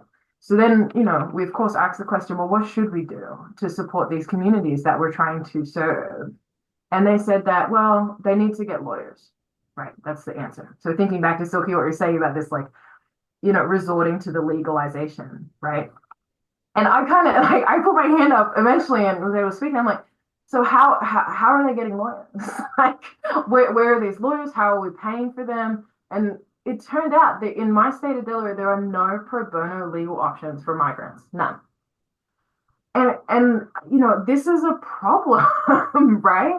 So I kind of was, and maybe I shouldn't have been shocked. This should be just completely. This is how it happens, right? This is how people get deported. This is all part of this. Like we become accomplices in the process when we don't pay attention to the process. So as an anthropologist, I kind of just put my ear to the legal sort of and the system and how it was supposedly supporting migrants, and realized that there was no infrastructure at all. Right. So, that's some of the ways, just like by paying attention, getting involved, really engaging with these people that are supposedly part of the solution can actually be very helpful and very eye-opening. So, yeah, I just wanted to sort of point that out. And, again, I think I'll just leave it. I mean, some of the things that are going to happen with refugee resettlement, for example, I can imagine it will become privatized. I think that there will be a lack of government programs around it. They'll just say, we're going to bring refugees here via private sponsorship. So, I could sit here and say to all of us, well, why don't we like go to our local church groups and save our money, and like we'll bring over a refugee family and we'll resettle them in our community. But all of this is just a Band-Aid, if not even a very effective one, right? It's just, in focusing on the system as it exists right now, we are effectively reproducing its problems. And so I've been thinking a lot about what abolition means, and the fact that even as anthropologists, sometimes we just assume that the thick bureaucracies that we work with are going to insulate people. Bridget, you very effectively talked to how the bureaucracy creates violence. But, when it comes to activism on the left, there's such an argument over, well, maybe we just need to do these piecemeal efforts. Let's reform. We'll just talk to our Congress people. We'll just do this, this, and this. The Democrats will have to eventually get a vision, right? And it just strikes me that the right has completely burned down the system. That's what we're witnessing. They're abolishing. They're doing a form of abolition that is in service of fascism, and our response is to, well, contact your representatives. It's just not good enough, and we need to be getting very serious about abolition. It's not a fringe perspective. It's not radical. It's already happening on the right, and if we don't do something, it will just demolish everything. I'll leave it there. Thank you. Thanks, Georgina. Bridget? Yeah, thanks. They're great to hear, and I think this resonates with some of the things that I've been thinking, and really I'm actually kind of grappling and struggling to kind of figure out what it means to do advocacy work and what it should look like. So I just want to speak a little bit about the kind of tensions that I've had and kind of struggling with that, and then also to just discuss a little of the on the ground work that I've been involved in here. So I mean, both. I think everything that's been said, and I think I alluded to this when I was in the first round talking about, typically the kind of advocacy work that I have done over the years involve things like, I collaborate with a medical student-run program in our medical school that provides free evaluations, so forensic evaluations for asylum claims, doing legal testimony, legal aid advocacy. And so but I increasingly started to feel kind of uncomfortable with this larger question of like what else is produced through this work, right? And thinking about it from an anthropological standpoint, right? Thinking about the ways in which, for example, medical evaluations actually perform a kind of bordering work, right?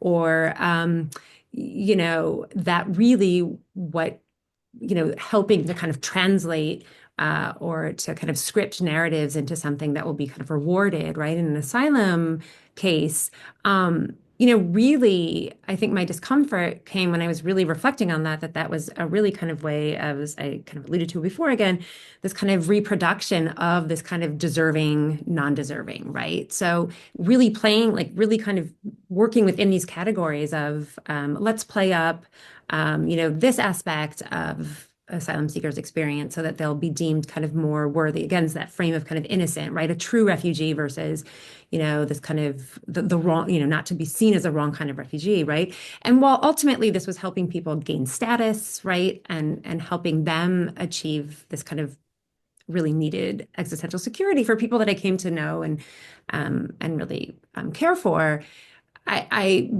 have, and I continue to do that work, and I don't know really how to kind of grapple with that and the feeling of, am I somehow, I mean, you use the language of complicity, Georgina, and like how complicit might that be in actually dismantling the systems? And it also felt at odds with a larger kind of observation that I was making, or I do try to make in my own work, which is that, the system is a violent and unjust system. And so can you really work within that system, right?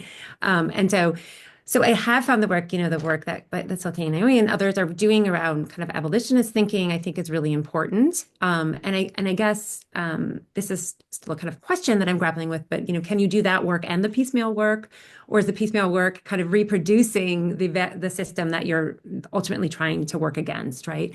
And so that has kind of just gnawed at me a little bit, and I don't know how to kind of negotiate that.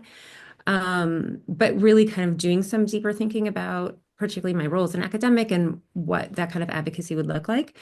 I would say that in this current moment, I have been connected to a really amazing organization in Ohio, the Ohio Immigrant Alliance, that's run by an incredible director, Lynn Tremonte, who has done this incredible work of connecting people across the state. So, this is, I think, 5% or 6% of Ohio's population is immigrants. So we have large populations of Mauritanian, Somali, and then, of course, kind of disgustingly infamous Haitians in Springfield, which were the target of Vance and Trump's really destructive and awful rumors about this. But I would say one of the things that's really heartening about this kind of newer advocacy work that I'm trying to move into, and really trying to think about how we can work with communities and immigrant communities, not kind of for or on behalf of, but really with them. And so one of the work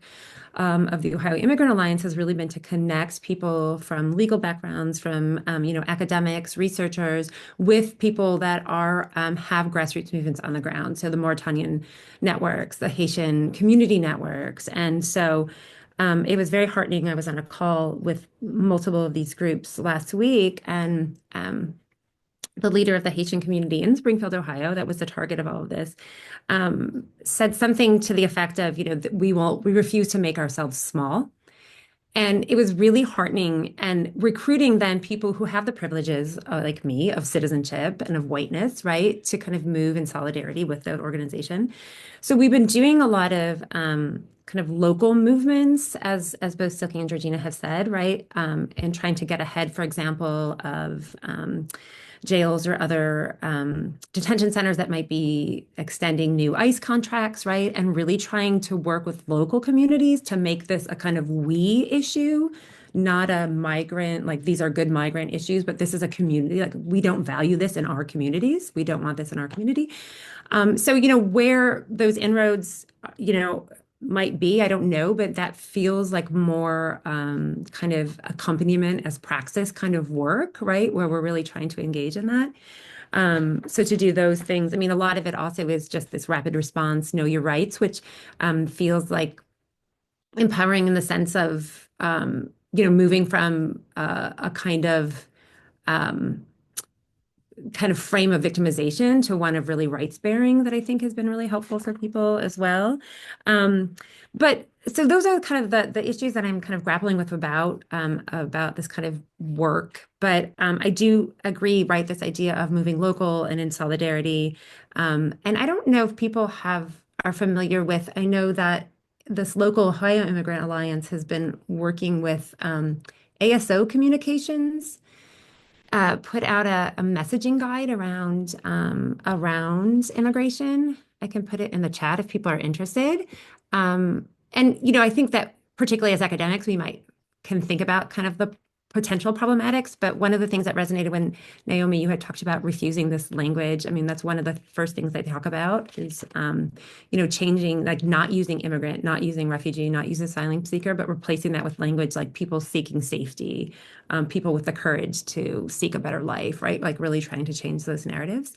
So I think, again, one of the things I think I find kind of hope and promising in that kind of local solidarity. I also wonder if there's limitations with that as well, if that is somehow also kind of working to kind of sanitize the issue rather than kind of calling out the violence of the system. So that's more of a kind of invitation to kind of think about these things rather than the things that I'm actually doing. But maybe I'll stop there and I can open it up. Thank you. That was Naomi. Yeah. that was very helpful. Moving to Naomi. Okay. Okay. Thank you guys so much. I'm really, really appreciative of this conversation. And to be honest, I'm more interested in learning from this part of the conversation about like what kind of experiences and recommendations do you have around organizing? Because I don't know. So I'm really here to learn as much from others. I think I'll get more out of this than you'll get from me. I will say one small thing you can do it right now. You can do it right after this call, is that you can make a donation to the Detention Watch Network. Silky Shah did not put me up to this. I am just saying Silky is being very generous. She definitely has other things to be doing than talking to us. And so we can all show some appreciation and make a real material difference by making a donation to her work in exchange as a token of appreciation for your time, sharing your insights with us right now, but also just over the long haul. So a couple of things that came up just as people were talking. So yeah, crossing the border is already a crime. It's a misdemeanor if you do it once, it's a felony if you do it twice. So it's not about like the defense is not immigrants aren't criminals, we don't like commit crime. I think the point is like, how do we use the de facto criminalization of someone who moves across long distances over borders is criminalized? And how do we undo that criminalization? How do we decriminalize crossing a border? How do we decriminalize in your local community, depending on where you live, unauthorized street vending, things like this? Everyday normal practices that many targeted and vulnerable communities engage in for economic and social survival. Like, how can we decriminalize those practices that people rely on? I will also say this includes things like, sex work or selling drugs, things like this. So another thing that came to mind, can you do abolitionist work and also do piecemeal work? Yes. So much of abolitionist work is in fact piecemeal work, because like we have to like there's such a, I mean, the horizon of abolition is receding right now, right? And so like we have to defend each other and buy ourselves time, in the way that James Baldwin kind of talked about elections, but also like a lot of the work does have to happen through these little things. And I think the kind of framework of non-reformist reform is how we distinguish which of those piecemeal little steps are actually getting us closer to an abolitionist horizon, and which ones are we going to have to be fighting against our own reforms in 5, 10, what's Gaza like right now, like the shit you did yesterday, we have to undo it today. You know what I'm saying? So it absolutely can be piecemeal. Let's see.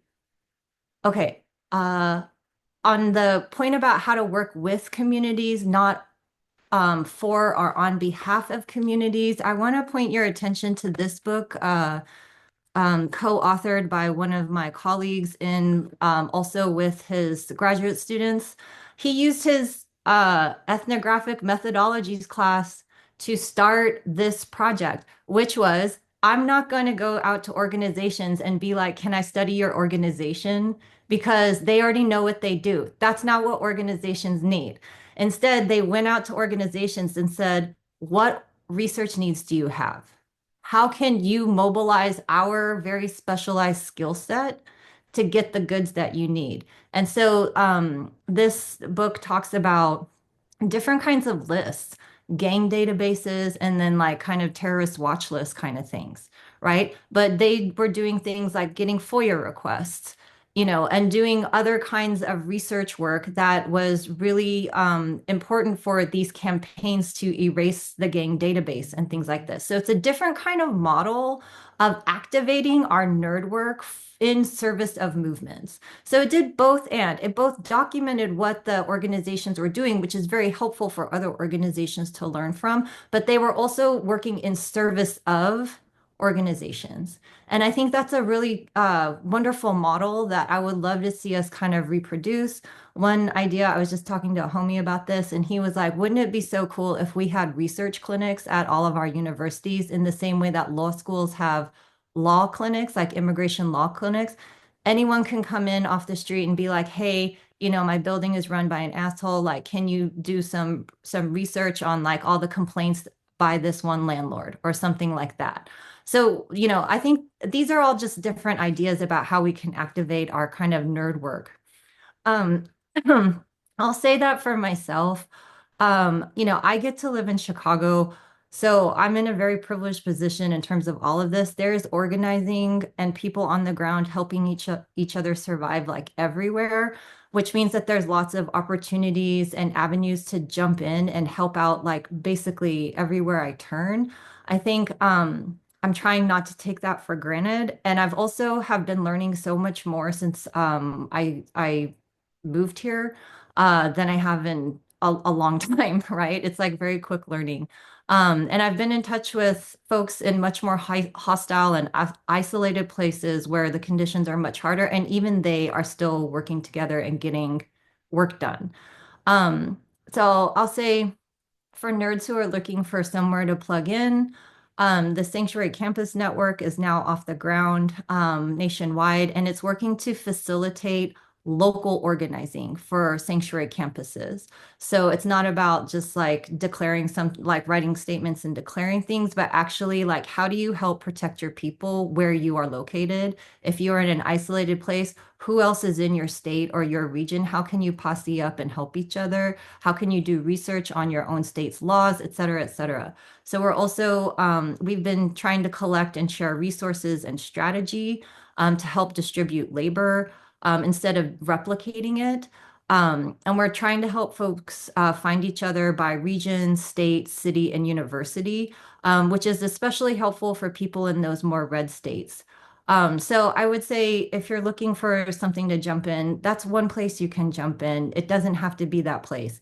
And if you feel like you don't have enough experience or knowledge, first of all, that's probably not true. It's definitely not true. And second of all, the whole point of organizing is to learn from each other. So what you don't know, you will learn in the process. I think one concrete example of stuff that we're doing is that we created a shared Know Your Rights slide deck and then have distributed it so people can, and with a lot of different notes where like you need to adapt this here, but like basically do a little bit of research on your local conditions, but overall Fourth Amendment rights say this. And so it's just a way of giving people tools and resources that they can go into their classes and give this training to their students in 30 minutes. They can go into a faculty meeting and do the same. We did it at UIC using that slide deck. We did it on Zoom because it was like -6 that day, and the room was full. Like we maxed out at 300, and we were like, oh shoot, we should have done a webinar. We were only expecting like 100 or 50, something like that. Another thing we're doing is we're trying to build connections with other groups that are also mobilizing things. So like the AAUP is defending attacks against higher ed. They're looking for triggering cases so that they can bring something to court. So, trying to crowdsource that. We've also been in touch with groups like Never Again Action and then Jewish Voices for Peace, which created a toolkit on how to push back against Project 2025. In terms of abolition, like I bring abolitionist principles to wherever I'm going, including to this work, but I also don't assume anybody else shares those values or even knows what it is or anything like that.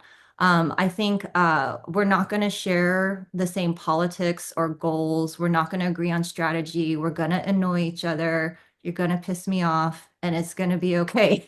It's like we still going to work together, right? So, like I don't assume that we're all on the same page. And I can talk all day about the long history of how migrant exclusion has been always entangled with racism, patriarchy, labor exploitation, ableism, settler colonialism, and on, like basically why this is all a shared struggle. But I don't assume that people see that or understand it, or that me lecturing at them is going to get them there. That I know that doesn't work. Okay.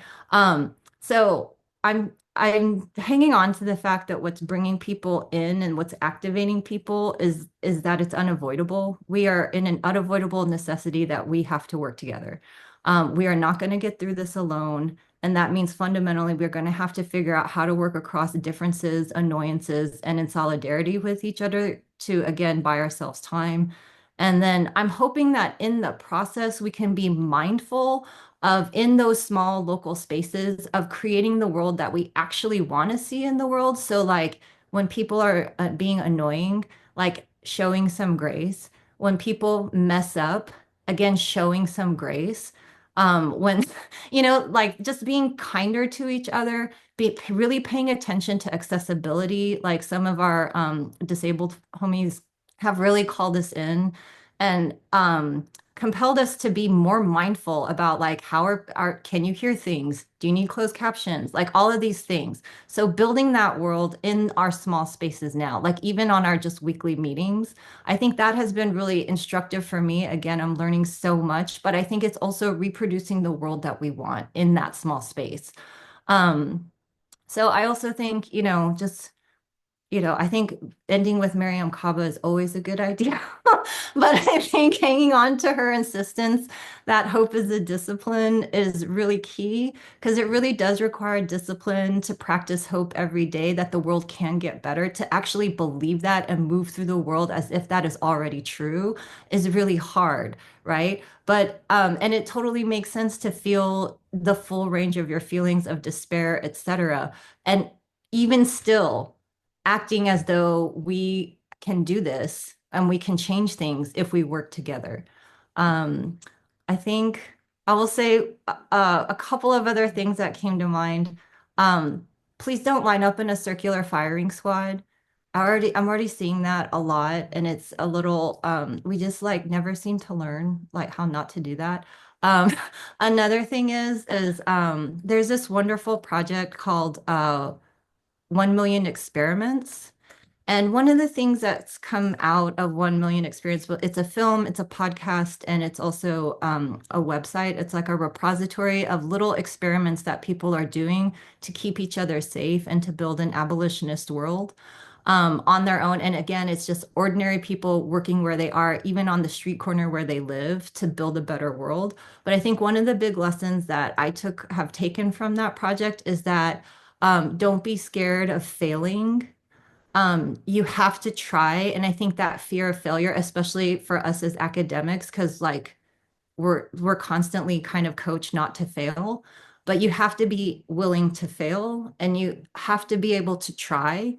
And you have to know that you will fail probably, and that you're gonna have to pivot at some point. And I feel like that project sort of almost like made me feel like I had permission to try and fail. And so, which I'm really not good at. I really don't like it, but it's something that I'm trying to sit with and think about as we move forward. So I'll stop there. Thank you so much, Naomi, and particularly the ending with hope and as a discipline, it was just perfect. Thank you. All right, so now we have some time for Q&A. So I would like to invite the audience members to ask questions or make comments, and also the panelists, you can also feel free to ask each other questions. Also, you did reference each other quite a bit. You engaged in conversation with one another in this, particularly in the second round. But yeah, so now any questions, comments from the floor?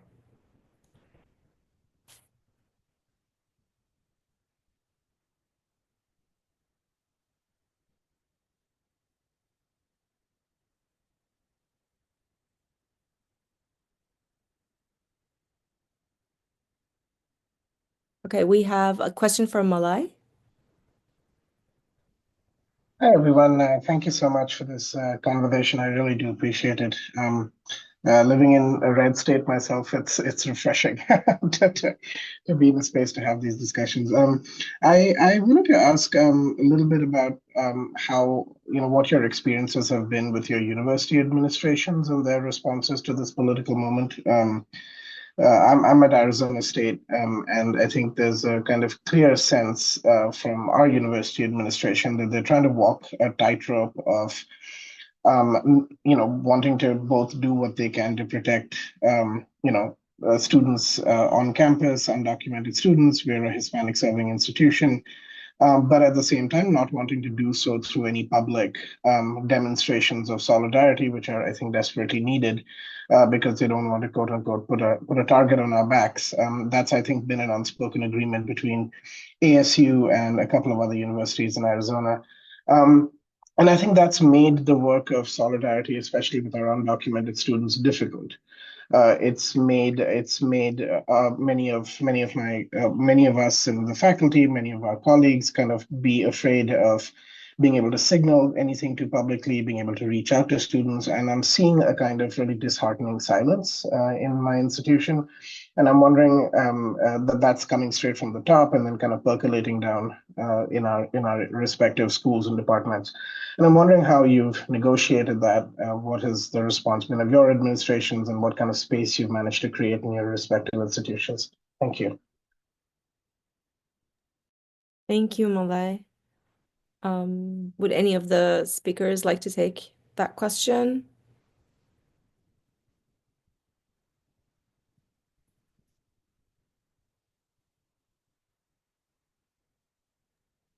I guess I could start. So I think that this is a shared experience across different university administrations. I think most university administrations, again, have boxed themselves into a corner and don't know how to box themselves out of it. I think for minority serving institutions in particular, we should all expect to be losing those federal grants really soon. So I think that is also legit terrifying for places like UIC and ASU. In addition to all the attacks on science funding and just, the like the whole panoply of attacks against education and higher learning in general. So I feel like it's definitely not just ASU. I think most administrations have this same thing, like they want to protect students, but they don't want to be public about it.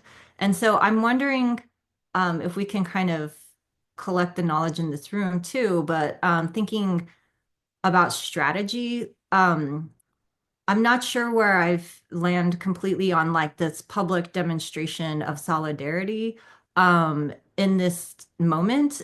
And like, are there other ways to achieve the same goals of protecting students and forming strong bonds of solidarity that don't elicit the attention of the feds or of, you know, in a place like Arizona, of, you know, the Minutemen walking onto campus? Like I've also heard stuff about this. So how do we actually keep each other safe? I think one of my colleagues at UT Austin, because they're on under such hostile conditions, they have created kind of more kind of like low key but very strong relationships and strategies. So instead of having like a sign on their door saying ICE can't come in, it just says private office and it has like flowers and looks really cute and stuff like that. And so what they are doing is they're communicating with the students who may need safety that if you see this sign on a door, knock on it and like go into to that place. If we hear of like an ICE thing or something on the rapid response network,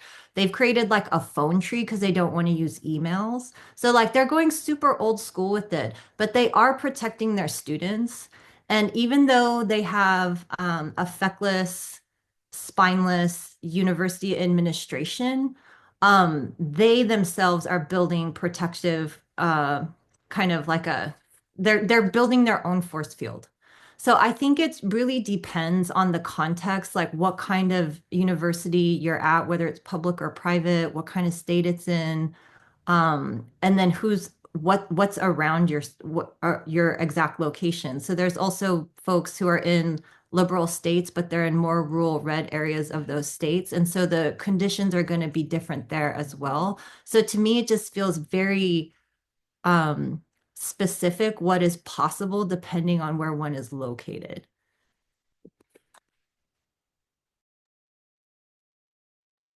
Thank you. Georgina?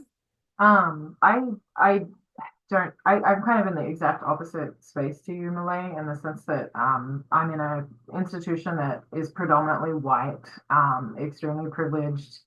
And again, I would say like my university administration's response to the current political moment in terms of immigration specifically is this complacency. They refuse to engage in discussion about being a sanctuary campus. We have very few undocumented students. We do have undocumented students, but we have a very small population. And I think I find your question like a little triggering for me, not in a bad way, but I like when we talk about protecting our students, I find it hard when we're talking about institutions that are already inherently exclusionary.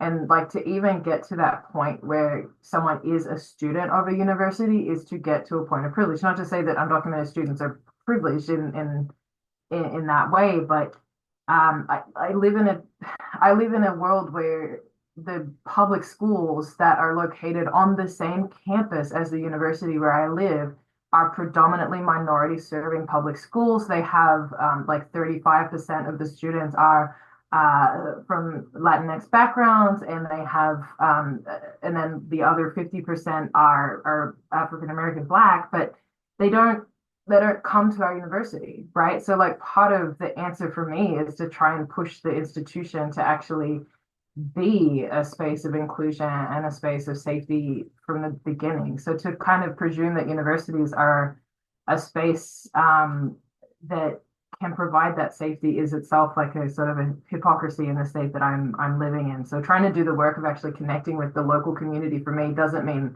at all the university that I work in, unfortunately. The one thing they have tried to do in recent years is to try and bring in displaced students from Afghanistan. They brought in a cohort of 20 students or 14 students, and right now they can't even provide the students with guidance on where they're going to be housed in the next like 6 weeks, right? The students they're basically thinking like, are we about to be homeless? What happens with our immigration services? Like we don't have an address, et cetera, et cetera, et cetera. So it's funny to hear Bridget talk about like ruling through bureaucracy, right? And like how they use bureaucracies use temporality to produce violence. Like that's the world that I live in at this point. So I'm just really like excited to hear about strategies that others are dealing with their administrations. Thank you, Georgina. Any other speakers who would like to respond? Or I think Hunter has a question that I can move on to. All right, Hunter? Hi, can you hear me? Okay, perfect.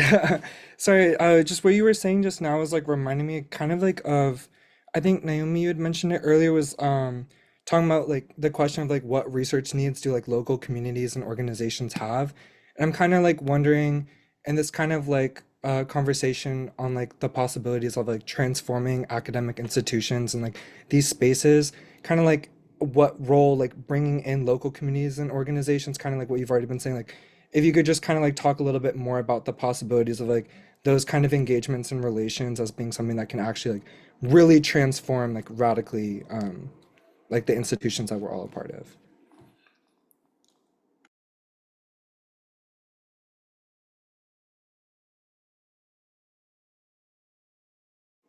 Just a little question. Well, I can just maybe, I mean, one thing that I'm thinking about in terms of and just also kind of to think about Malay's question too. So I'm at Case Western Reserve, which is a private institution. We have also like a few undocumented students. We are kind of surrounded by it's a kind of a very privileged university that is, in Cleveland, which is a, you know, um, not a privileged city, right? So there's always these kind of tensions there. But I will say, it's interesting because there's a lot of, I think, lip service paid to, and I think this is well intentioned of having these kind of community relationships, right? Academic community relationships. And there are, for example, centers where that is kind of valued, at least, within my university. But, it's interesting because to some extent, kind of like pulling focus, this is also kind of intention, like it's intention with things like, for example, requirements for tenure, right? Don't value kind of activist anthropology or public facing work, right? So, not that it's compelling you to do kind of extractive work, but I feel like there's these kind of these tensions, right, between this kind of lip service to like do this great kind of community service work or to work in solidarity with communities, but it also has to be, rigorous theoretical work that's in proper journals or that's, and so I think part of it maybe goes back to some of the things that others are saying about maybe thinking about the kind of exclusionary kind of ideologies that kind of underlie academic higher education overall that would really kind of facilitate that, like changes and those kind of things. At the same time, I will say that, this idea that kind of Naomi was talking about in terms of, this wouldn't it be great about like research clinics and things like that. I will say that I have found institutional support to do the work that really, talks with, migrant communities that are truly kind of self-directed about, collaboratively, what are the research questions that we should be asking, or how might this help you? That is like kind of mutually beneficial. So, but I think so. I mean that I'm not really kind of answering your question more than kind of problematizing it or pointing out where there's kind of tensions around that. So I don't know if other people have ways that they've kind of navigated that, but I think that this is always kind of sits in tension with like how do we do this really meaningful work when there's all these kind of bureaucratic maybe things that kind of work against that a little bit, but maybe others haven't found that to be the case so much. I, one thing I'll just say is that like one of the things we're doing a lot right now at Detention Watch Network is a lot of political education. There's just so, I mean, people just jump into this work and don't historicize it, don't understand, and especially around, we were talking about the military bases. It's like, okay, I'm gonna call up Jenna Lloyd and be like, hey, can you join this call? Because like we need to figure out like how this happened in the past so that we can kind of inform how we do this. And so I do think there's like the local question, which is complicated because university, I was an organizer, a student organizer after I graduated from UT Austin and was doing work around private prisons and stuff. There's such like transient places. It was always really hard for me as an organizer to kind of think about the role that we were playing. And so much where I landed was like, yeah, sure, we're trying to do this campaign around private prisons, but mostly I'm trying to get these students to see how they can be activists moving on in their life and like what's the role that they're going to play in these sort of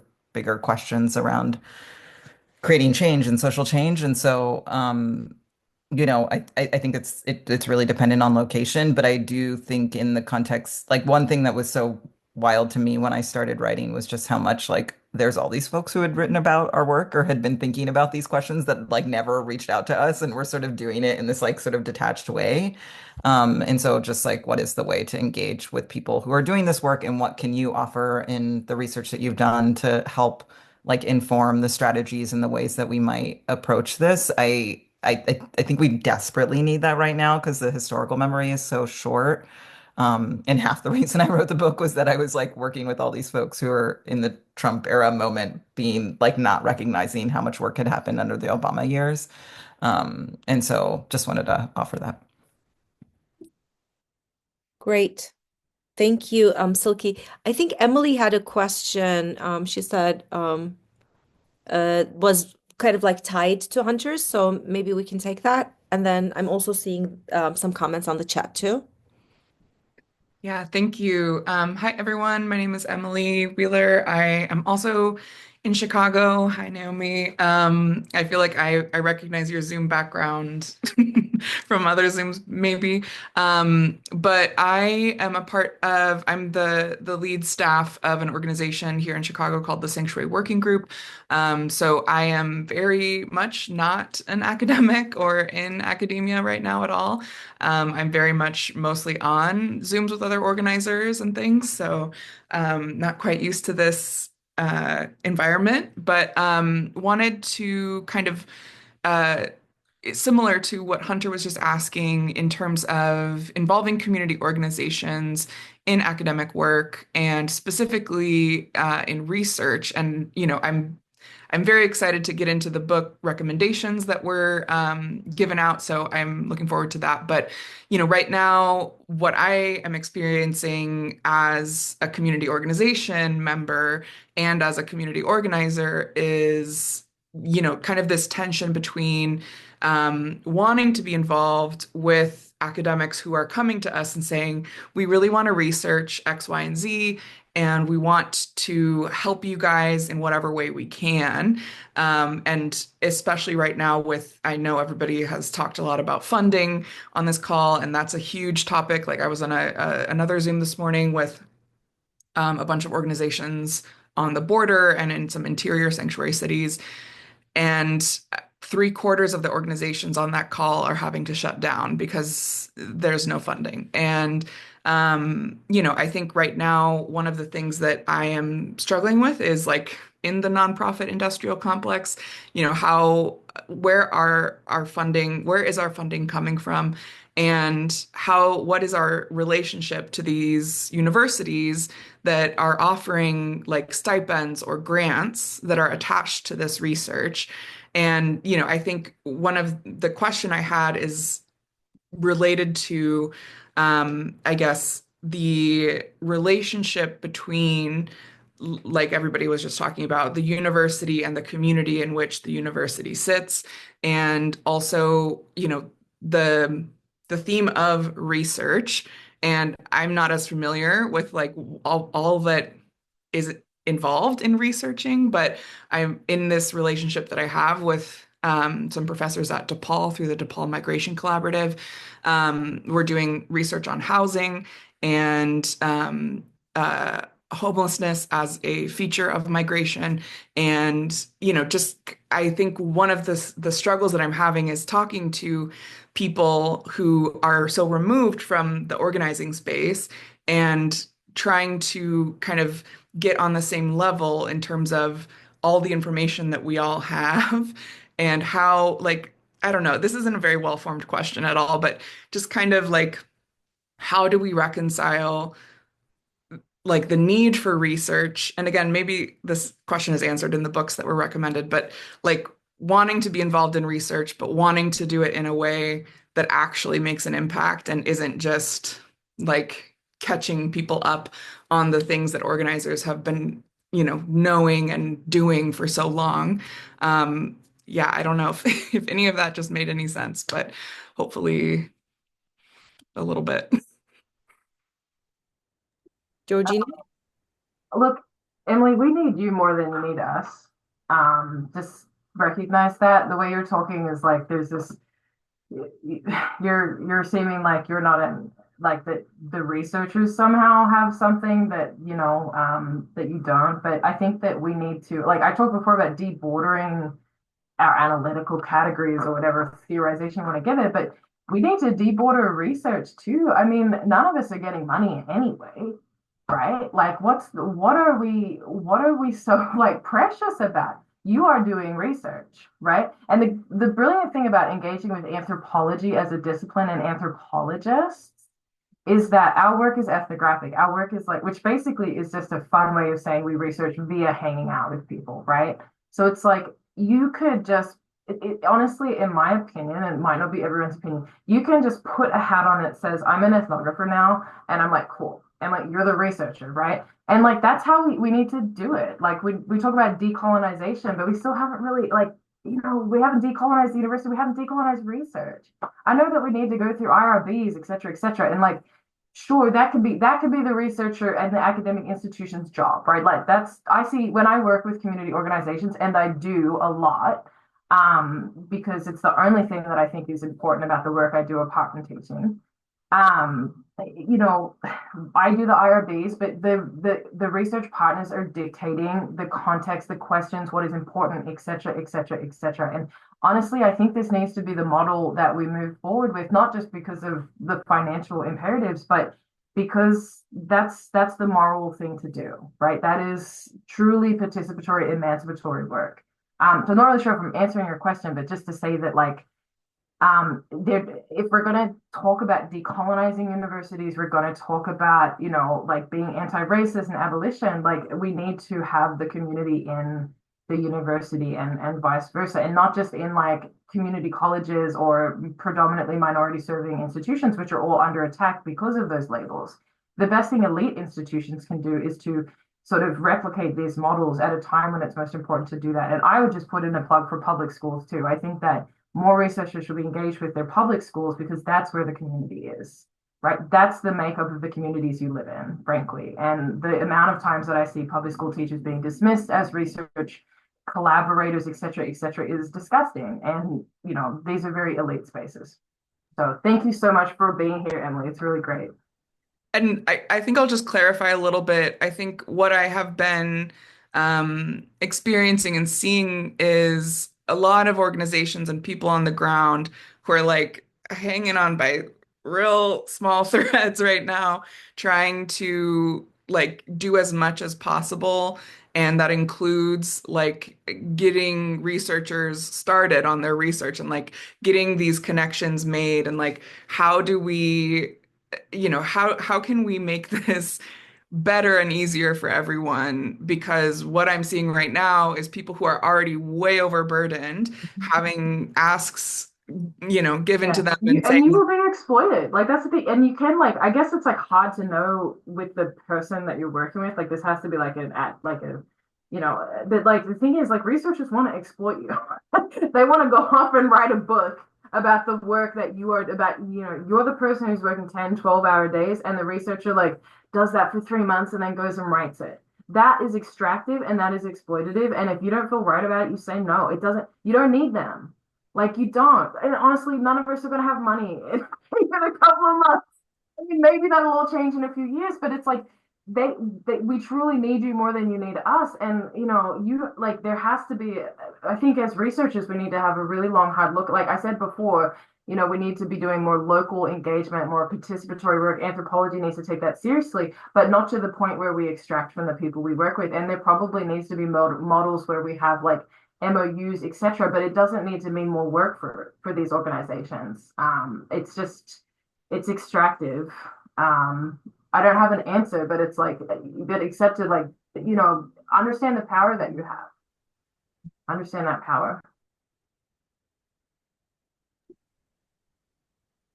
Yes, I mean, another thing that I may add to it is the not just the research aspect of it, but also the teaching aspect and kind of like community involvement, community-based teaching.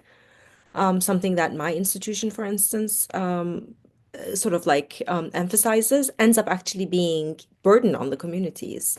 And the time issue, of course, the temporality of it is a big component of it. This is a class that lasts maybe for a semester. The students are shuffled in, and then kind of like, there's no long-term impact.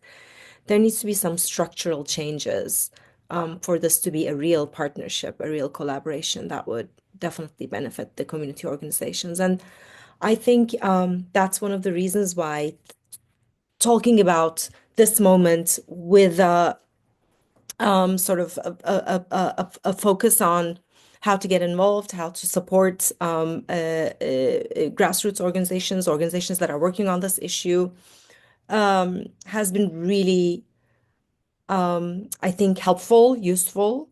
Since we're on time and already the speakers donated very generously their very precious time, I don't want to take more of their time. So I want to thank again to Silky, Shah, Bridget, Haas, Georgina, Ramsay, and Naomi Paik for talking with us, sharing their perspectives and helping us brainstorm, and more importantly, cope with the current moment that we're trying to survive. So I encourage people, if they want to save the chat before I end the meeting. I recorded this meeting, and our aim is to publish this at the YouTube channel, APLA YouTube channel, Association for Political and Legal Anthropology's YouTube channel that I posted the link for. Let me just repost this to make sure that everybody gets it.